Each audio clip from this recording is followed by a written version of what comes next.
Hello everyone, नमस्कार, राधे राधे सभी को, वंदे मातरम। क्या हाल चाल।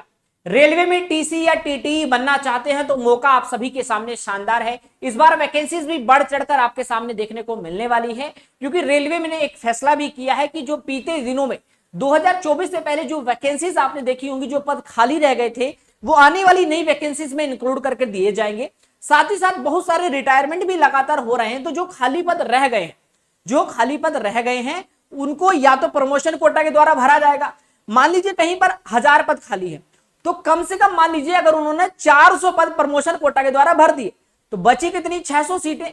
तो 600 सीटों को भी नई वैकेंसीज में इंक्लूड कर दे दिया जाएगा। यानी इस बार वैकेंसीज पहले से काफी बेहतर रहने वाली है, तो मौका शानदार है। टीसी या टीटी बनने के लिए आपको 12th पास क्वालिफिकेशन होनी चाहिए। एज लिमिट की बात करें तो 18 से 30 होना चाहिए। बाकी और चीजें मैं आपको समझा देता हूं, टीसी टीटी कैसे बनते हैं, या टीसी टीटी का काम क्या होता है, या टीसी टीटी जो होता है ये बाद में प्रमोशन के कोटा के द्वारा और बाकी क्या बन सकते हैं, वो सारी बातें हम लोग यहां पर करने वाले हैं।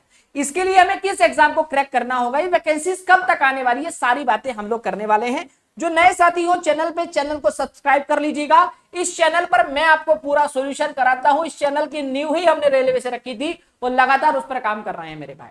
रेलवे टीसी टीटी 6 महीने का मास्टर प्लान होता है कि जिसके 6 महीने के अंदर एक इस प्रकार पढ़ लो कि आराम से सिलेक्शन। जी हां, 6 महीने लगातार पढ़ने से भी आपका सिलेक्शन हो सकता है।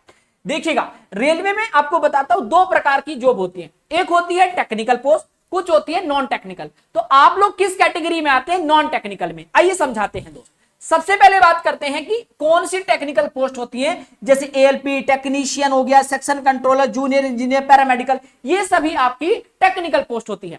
इसी प्रकार रेलवे में कुछ हमारी नॉन टेक्निकल पोस्ट भी होती है, गैर तकनीकी, जिसमें आते हैं NTPC graduate, NTPC under graduate, group D, RPF constable, RPF SI. ये रेलवे की वो पोस्ट है जहां पर कोई टेक्निकल डिग्री नहीं मांगी जाती, सिर्फ आपकी क्वालिफिकेशन के बेस पर आपका सिलेक्शन दिया जाता है। आइए समझते हैं। अब मेरे भाई हम लोग बात कर रहे हैं, विकास भैया हम तो कह रहे थे कि हम टीसी टीटी की तैयारी करते हैं, इसमें तो कहीं भी टीसी टीटी लिखा ही नहीं है। हाँ, यही तो बात है मेरे भाई।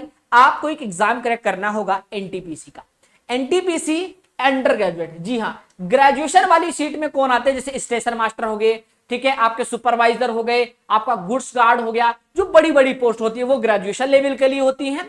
जैसे आप लोग टीसी या टीटी बनना चाहते हैं, आपको पता होना चाहिए मित्र, टीसी टीटी बनने के लिए एनटीपीसी का एग्जाम क्रैक करना होगा।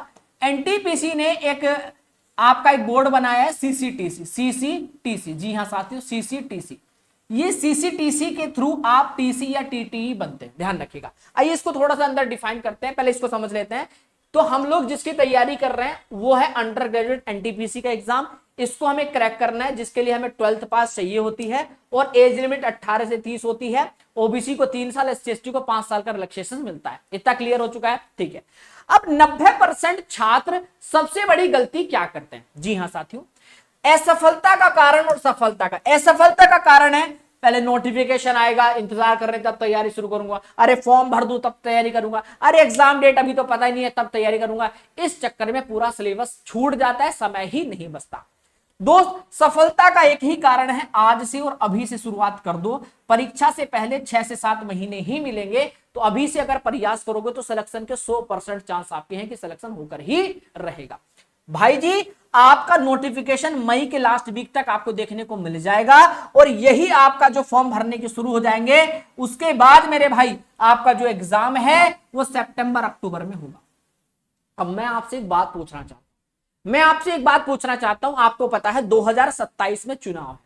चुनाव से पहले 2026 के कैलेंडर को पूरा कराना इनका एक क्या हो गया है, एक प्रेशर पड़ गया इनके ऊपर। देखो, इन्होंने बहुत अच्छी कोशिश की कि 2025 वाली सारी वैकेंसीज को कवर करा दिया। अब हमारा सिर्फ और सिर्फ कौन बचा है, ग्रुप डी बचा है। सिर्फ मेरा ग्रुप डी बचा है मेरे भाई रेलवे में 2025 के कैलेंडर में। उसके बाद अब इन्होंने जिस एएलपी का फॉर्म भरा रहे हैं, जैसे जैसे फॉर्म भरते रहेंगे वैसे वैसे एग्जाम भी शुरू होगा, क्योंकि आपकी जो कंडक्टिंग बॉडी है टीसीएस, जो आपके एग्जाम कंडक्ट कराती है, उसका सीधा सीधा काम यह है, उसको फर्क नहीं पड़ता तुम्हारी तैयारी हुई है या नहीं। उसको पता है कि मैं एक वो एजेंसी हूं जिसका काम सिर्फ एग्जाम को कंडक्ट कराना है, वो एक कंडक्टिंग बॉडी है। तो भाई उसके ऊपर भी एक प्रेशर रहता है कि जल्दी जल्दी हमारे 2026 के एग्जाम को क्लियर करवाओ।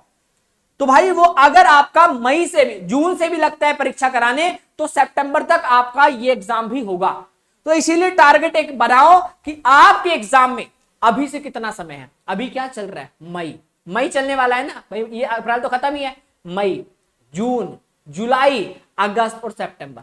अगर सितंबर के लास्ट वीक में भी एग्जाम शुरू होता है तो 5वां महीना आपके पास पूरा नहीं है। चलो मैं 5वें महीने को खत्म करता हूं कि 15 दिन लास्ट के प्रैक्टिस, 4 महीने बचे। अब किसी बच्चे को अगर 4 महीने ज्यादा लगते हो तो मैं आपसे कहूंगा कि 4 महीने, 1 महीने में 30 दिन होते हैं, यानी कि 120 दिन बैठ रहे हैं मेरे भाई, 120 दिन। अरे मान लो 120 में 15-20 दिन ज्यादा भी मिल जाए टॉपिक वाइज पढ़ने के लिए, सिर्फ 120 दिन। 120 दिन तो कुछ नहीं होते। चलो बहुत सारे बच्चे कहेंगे सर 5 महीने लग जाएंगे कम से कम एग्जाम में। चलो 5 महीना कितना हुआ, 150 दिन। 150 दिन कोई बहुत ज्यादा होता है। इस 150 दिन के अंदर मेरे भाई टॉपिक वाइज भी पढ़ना है सब कुछ। जीएस पता है कितना बड़ा होता है, जीएस में हिस्ट्री भी पढ़ना है, पॉलिटी भी, ज्योग्राफी भी, इकोनॉमिक्स भी, स्टैटिक जीके भी, करंट अफेयर 2 साल की, इतना सब कुछ पढ़ने के बाद भी कहोगे अरे सर जी क्वेश्चन एग्जाम में नहीं पता, अरे सर जी नहीं पता कहां से क्वेश्चन आ जाता है।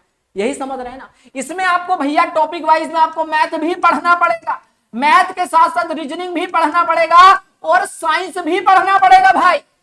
ये बात अब बताओ, इसका मतलब अगर सही से तैयारी करोगे तो 6 महीने लगेंगे ही लगेंगे, और अभी से तैयारी करने में नहीं लगे तो धोखा खा जाओगे। ध्यान रखना, तुम्हारा भाई ये चैनल भाई फ्री कंटेंट के लिए बनाया था, और इस चैनल की न्यू से लेकर आज तक पूरा रेलवे का फ्री पढ़ाता हूं भाई। तो सब लोग चैनल को सब्सक्राइब कर लेना। पूरी टीम डेडिकेटेड है आपके बैच के लिए। Math, reasoning, GK, Hindi, sorry आपके में हिंदी नहीं आती, साइंस पूरा कंप्लीट आता है। तो topic wise previous year paper मैंने 2016 से लेकर 2022 तक के जितने भी आपके एग्जाम में सबके प्रीवियस ईयर पेपर करा दिए हैं, और अब मैं नई सीरीज स्टार्ट कर रहा हूं 2018 के बाद 2025 तक जितनी भी परीक्षाएं हैं इन सभी का प्रीवियस ईयर पेपर आपके टॉपिक वाइज, आपके मॉक टेस्ट, सबकी जिम्मेदारी तुम्हारा भाई लेता है। पूरा कंटेंट फ्री डिलीवर करूंगा, घबराने की जरूरत नहीं। चैनल को सब्सक्राइब कर लो। आ जाओ, अब पिछला ट्रेंड दिखा देता हूं। देखो भाई,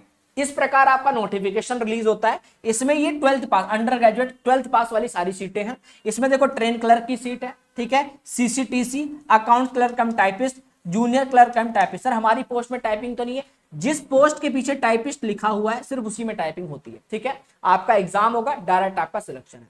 तो ये सीसीटीसी जो दिख रहे हैं ना आप, इसी से थ्रू आप टीसी या टीटी बनते हो, टीसी या टीटी आप बनते हो, ठीक है। ओके सर, देखो वैकेंसीज पहले से कम है तो रुझान भी कम होगा। 2019 में 35,000 वैकेंसी आई, 24 में 11,000 और 2025 में 8,000 वैकेंसीज है। कहने का मतलब है वही बच्चा रिपीट हो रहा है, क्योंकि 2024 में आपको पता है वैकेंसीज में 1 करोड़ प्लस फॉर्म भरे गए, वैकेंसीज थी सिर्फ 11,000। इसका मतलब करोड़ों बच्चा फिर भी बाहर ही है। वही बच्चा 2025 वाली वैकेंसी में बैठा, वैकेंसी आई 8,000, फॉर्म भरे गए 70-80 लाख। तो कहने का मतलब यहां भी अब वही बच्चा 2026 वाली परीक्षाओं में बैठेगा। यानी बच्चा वो है जिसने चैप्टर भी पढ़ रखा है, प्रीवियस ईयर पेपर भी बढ़िया लगा रखे, मॉक टेस्ट। अब इस वैकेंसी में सिर्फ उसको रिवीजन करने की जरूरत है। अब आप सोचो एक फ्रेशर की, एक ठीक है, एक फ्रेशर की टक्कर किससे होगी, जो रिपीटेड बच्चा है। तो इस बार फॉर्म कम भरे जाएंगे, कंपटीशन ज्यादा होगा। तो आप सही जोन चुनना और फॉर्म भरने में सटीक अच्छे से बिल्कुल जांच पड़ताल करके तब भरना, ठीक है भैया। बाकी 12th पास से किसी भी स्ट्रीम से आपने फॉर्म भरा कर रखी हो 12th, कोई फर्क नहीं पड़ता। एज लिमिट मैंने बैठा दिया, 18-30 आपकी होती है। तैयारी शानदार करना। अब एक पॉइंट और समझा देता हूँ। बहुत सारे बच्चे कहते हैं सर टीसी कौन होते हैं और टीटी कौन होते हैं। देखो भैया, टीसी कौन होते हैं, टीसी को बोलते हैं टिकट कलेक्टर। यानी आपने देखा होगा स्टेशन पर प्लेटफॉर्म पे जो खड़े होते हैं, टिकट चेक करते हैं, उनको बोलते हैं टीसी। और टीटी होता है ट्रेवलिंग टिकट एग्जामिनर, यानी चलती हुई ट्रेन में जो टिकट चेक करते हैं, या टिकट गिवर भी बोलते हैं उनको। यानी कि जो ऐसे लोग होते हैं जिनके पास टिकट नहीं होता, तो टिकट उनको गिवर यानी उनको बोला जाता है। साथ ही साथ उनको अथॉरिटी ये भी होती है कि जैसे आपने देखा हो ना पुलिस को कि एफआईआर करते हैं, तो उनको एफआईआर तक की भी आपको वो मिलती है। क्योंकि अचानक से अगर कोई संवेदनशील कुछ भी चीज मिल जाती है, कोई व्यक्ति ऐसा पकड़ा जाता है, तो वो लोग स्वयं भी एफआईआर कर देते हैं। और जहां ट्रेन अगले स्टेशन पे रुकेगी, वहीं आप जो थाने देखे होंगे ना आपने आरपीएफ के, तो वहां पर उनको दे दिया जाता है। तो सैलरी काफी अच्छी होती है, स्टार्टिंग सैलरी 40-45 हजार होती है। पर टीटी वालों में ज्यादा होती है, क्योंकि उनको ट्रैवलिंग अलाउंस वगैरह ज्यादातर सब कुछ मिलता रहता है। तो यहाँ पर आपकी 52 से 56 हजार सैलरी, स्टार्टिंग सैलरी आपको मिल जाती है। तो ज्वाइन कर सकते हो। इन हैंड सैलरी मैंने आपको बता दिया 47,541 रुपए प्रतिमाह आपको मिलता है। इसमें नाइट ड्यूटी अलाउंस हो गए, जितनी नाइट ड्यूटी करोगे उतना मिलेगा। आउट स्टेशन 8 किलोमीटर से दूसरा जाओगे तो पर डे के 625 रुपए मिलेंगे। राष्ट्रीय अवकाश के अलग से मिलेंगे, ठीक है भैया। साथ ही साथ मेरे भाई वीआईपी सुविधाएं, जब आप कभी जाते हो थर्ड एसी वगैरह में, तो उसका भी आपको यात्रा मुफ्त मिलेगी और फायदा भी मिलता है। तो आप सीबीटी 1 एग्जाम क्लियर करो, उसके बाद आपको इसका सीबीटी 2 देना पड़ेगा, फिर डीबी और फिर मेडिकल। कोई इंटरव्यू नहीं है, फाइनल सिलेक्शन आप। तो सबसे पहले मेरे भाई सीबीटी 1 क्लियर करना पड़ेगा। इसके लिए टारगेट बनाओ। गणित आता है 30 नंबर का, रीजनिंग 30 का और जीके जीएस आता है 40 का। तो 100 क्वेश्चन में 30 में से 30 की गारंटी लेता हूं। रीजनिंग में आप मेरा पिछला डाटा उठा लेना, बच्चों का मैसेज देख लेना, आप कहोगे विकास भैया क्या बात है। तो जितने भी साथी हैं, गणित में 30 प्रश्न, ठीक है। और मतलब सीबीटी 1 सीबीटी 2 में कोई अंतर नहीं, यहाँ 30 आते हैं, सीबीटी 2 में 35।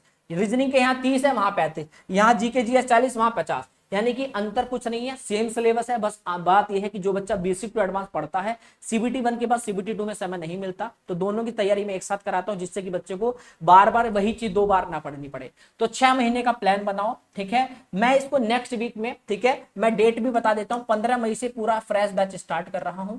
तो अपना शानदार तरीके से जुड़कर तैयारी करना। तुम्हारा भाई सिलेक्शन की गारंटी लेता है, ध्यान रखना। इस चैनल पे अभी मैं ये सीरीज पढ़ा रहा हूं 3 PM, अभी इससे जुड़ सकते हो आप लोग। ये डेली एक सीरीज ऐसी चलती है जिसमें आपका 1 शॉट वीडियो होती है, एक ही वीडियो के अंदर पूरा आपका 30 दिन के अंदर पूरी रीजनिंग खत्म करा रहा हूं। तो चैनल रीजनिंग बाबा भूल मत जाना, चैनल को सब्सक्राइब कर लो, पूरा कंटेंट आपको मिलेगा। मैं पिछले डाटा पूरी कट ऑफ वगैरह को देखकर तब आपको मैं कह रहा हूं कि एक हम वो स्कोर लेकर चलेंगे जो आपके सिलेक्शन के करीब आपको लेकर जाएगा। तो ये ब्रह्मास्त्र आपको, जो कि कहीं भी 2000, 2500, 3000 का बैच मिलता है, जो आपको फिर डिस्काउंट पे मिलेगा, तो ऐसा कुछ नहीं मिलेगा। जो भी मिलेगा एकदम फ्री मिलेगा, आप टेंशन ना लो, ठीक है। पूरा बैच फ्री है। हाँ, अगर आप एप्लीकेशन पे जाना चाहते हो तो मालविया क्लासेस ऑफिशियल ऐप को इंस्टॉल कर लेना, वहां पर आपको पूरा बैच मिल जाएगा। मेरा रीजनिंग का भी है, एनटीपीसी का भी बैच मिल जाएगा, और कूपन कोड बता देता हूं M12। पूरी तैयारी में वादा करता हूं। देखो दोस्त, याद रखना, सिर्फ ये दुनिया विश्वास पे टिकी है, और विश्वास बनाए रखना। तुम्हारा भाई दिल जान से मेहनत करेगा, ये मैं वादा करता हूं। तैयारी में कोई कमी नहीं आएगी। Topic wise previous paper, mock test, PDF notes, handwriting notes, e books, सब कुछ फैसिलिटी मिलेगी, ठीक है। धन्यवाद।